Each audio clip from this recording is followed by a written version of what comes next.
এই ভোরবেলা আমরা সকালে ট্রেন ধরে চলে গেছিলাম ঊনকোটি। আর ঊনকোটি গিয়ে আমরা কি কি দেখতে পেলাম তা দেখতে হলে এই সম্পূর্ণ ভিডিওটা লাস্ট অবধি দেখতে হবে। হেই এভরিওয়ান, কেমন আছো তোমরা? আশা করি তোমরা সকলেই ভালো আছো আর আমি অনেক ভালো আছি। তো আজকে গেছিলাম আমরা ঊনকোটি। আর ঊনকোটি আমরা প্রথমে ট্রেন ধরে আগরতলা থেকে চলে আসি কুমারঘাট। কুমারঘাট থেকে আমরা চলে আসি অটো দিয়ে পার পারসন 100 রুপিস করে আমরা চলে যাই ঊনকোটি যাওয়ার উদ্দেশ্যে। আর এখানে যাওয়ার সময় ভিউটা প্রচণ্ড ভীষণ ভালো ছিল। আর এদিনকে প্রায় কুয়াশা কুয়াশা ভাবটাও ছিল। আর 10:30 নাগাদ আমরা ওখানে গিয়ে পৌঁছই। তো এখানে যাওয়ার পথে একটা লক্ষ্মীনারায়ণ বাড়ি করে একটা মন্দির ছিল সেখানে।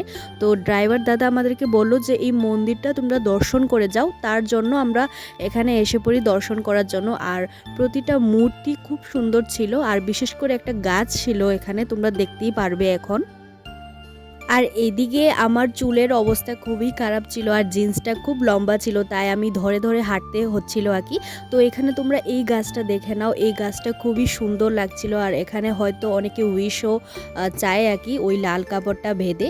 তো যাই হোক, এখান থেকে আমরা আরও 45 মিনিটসের ডিস্টেন্সে আমরা এসে পড়ি ঊনকোটি।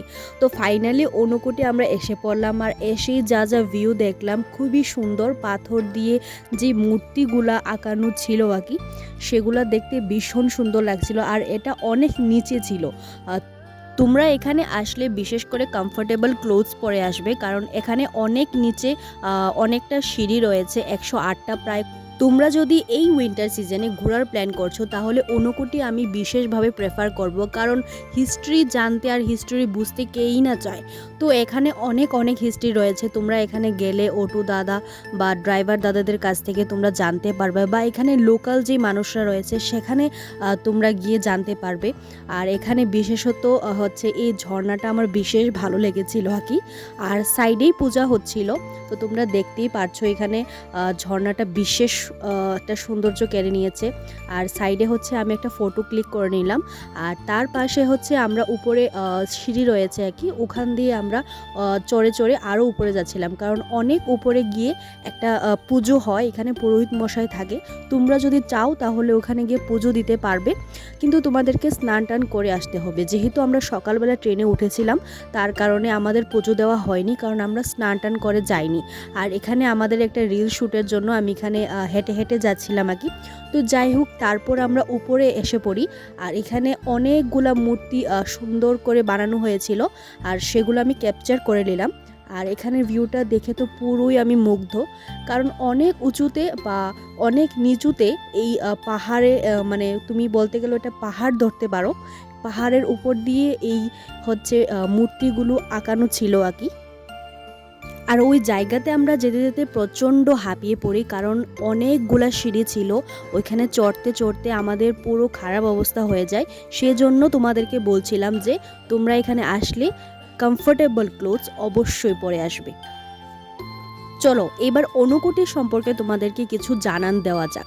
তো এই ঊনকোটি ইনভেন্ট হয়েছিল 7 to 9 সেঞ্চুরির মধ্যে, বা তোমরা বলতে পারো 7ম থেকে 9ম শতকের মধ্যে এই ঊনকোটির নির্মাণ হয়েছিল। আর এখানে খুব ভালো ভালো পূজা হয়, আর এটা একটা দর্শনীয় স্থান বলে তোমরা ধরতে পারো। এখানে অনেকের মুখে থেকে আমরা এই কথাটা শুনতে পারলাম যে শিব ঠাকুর যাওয়ার সময় নাকি দেবদেবীদের সাথে এখানে বিশ্রাম নিতে থেকে যায়।